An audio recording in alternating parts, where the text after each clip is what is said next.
So hi guys, welcome to the channel. इस video में हम सॉल्व करने वाला ये प्रॉब्लम जो एसएससी 2024 में पूछा गया था। तो क्वेश्चन ये है कि 7 cos square theta plus 5 sine square theta minus 6 is equal to 0। तो हमें इस एक्सप्रेशन की वैल्यू फाइंड करनी है, राइट।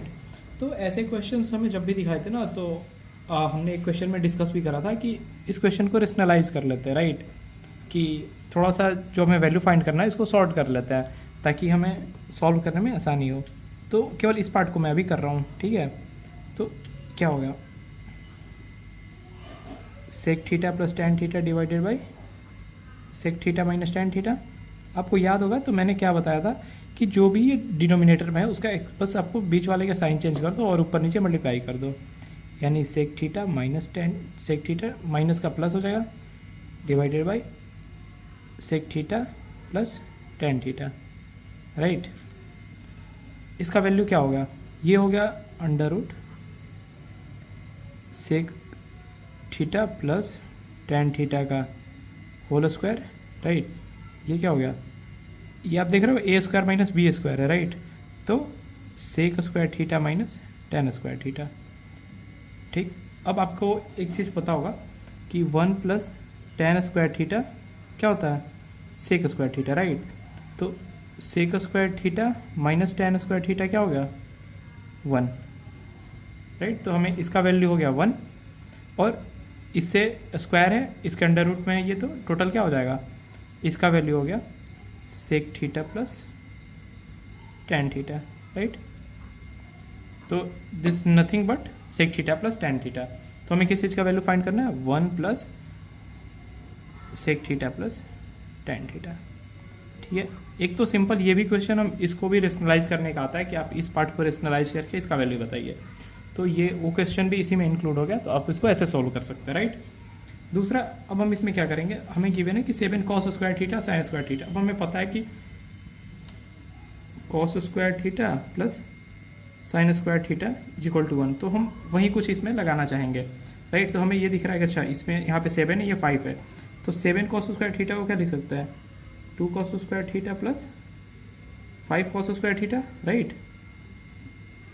फिर 5 sine square theta minus 6 is equal to 0। यहाँ से हम 5 कॉमन ले लेंगे, तो 2 cos square theta plus 5 common लेंगे तो क्या बचेगा, cos square theta plus sine square theta minus 6 is equal to 0। अब हमें पता है कि cos square theta plus sine square theta का वैल्यू 1 होता है, तो हम इसमें वैल्यू पुट कर देंगे। इसका वैल्यू क्या हो गया, 1।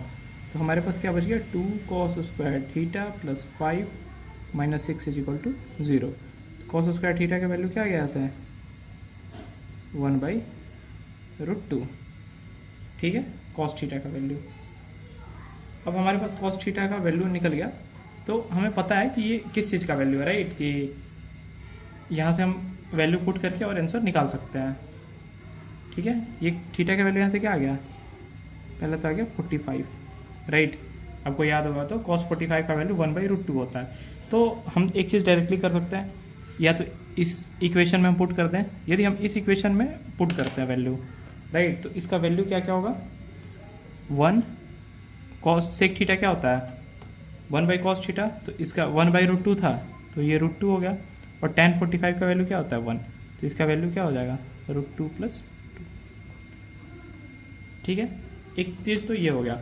दूसरा, यदि हमें यहीं से यदि हम ये अप्रोच को पहले यहाँ पे कन्वर्ट कर लेते हैं और हमें पता चल जाता है थीटा का वैल्यू 45 है, तो ये रेशनलाइजेशन का कोई ज़रूरत नहीं पड़ेगा।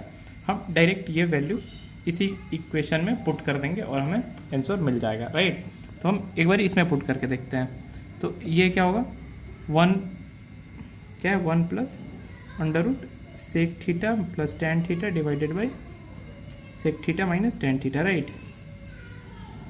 तो हम क्या करेंगे, यहाँ पे थीटा का वैल्यू पुट कर देंगे, तो ये क्या होगा, 1 plus under root sec theta का वैल्यू क्या हो जाएगा, √2 प्लस टेन थीटा का वैल्यू 1, ठीक। अब सेक थीटा का वैल्यू क्या होगा, √2 - 1। अब आप देख रहे हो ये एक्सप्रेशन में आप यहाँ पे फंस गए हो, आपको अब इस चीज़ को रेशनलाइज करना पड़ेगा, राइट। तो सबसे अच्छा है कि जब भी आपके पास क्वेश्चन है आप इस फॉर्म में रेशनलाइज कर लो, आपको एक सिंपल फॉर्म में मिल जाएगा एक्सप्रेशन, और वहाँ से वैल्यू पुट करके निकाल दो। राइट। या फिर आपके पास जब थीटा का वैल्यू यहाँ से आ जाता है और फुल एक्सप्रेशन में पुट करो और वहाँ से उसको जो भी आंसर आता है उसको रेशनलाइज करके आप ऑप्शन मैच कर लो। तो इसका वैल्यू क्या आ रहा था हमारे पास, √2 + 2। तो जब आप इसको भी रेशनलाइज करोगे तो ये आ जाएगा √2 + 2। तो ये हमारा आंसर हो जाएगा। सो इस क्वेश्चन में हमारे पास 2-3 चीज़ें थी। पहला तो हमें आइडेंटिटी ये पता होना चाहिए था, दूसरा हमें एक वैल्यू पुटिंग का भी तरीका पता चला, तीसरा ये जो रेशनलाइजेशन होता है उसको हम कैसे करते हैं, ये भी अपने आप में ही एक क्वेश्चन है, तो ये भी पूछा जा सकता है। ठीक है, तो बाकी इसके कंसेप्ट में कुछ भी आपको दिक्कत लगे आप मुझसे कमेंट सेक्शन में पूछ सकते हैं। ठीक है, till then thank you for watching.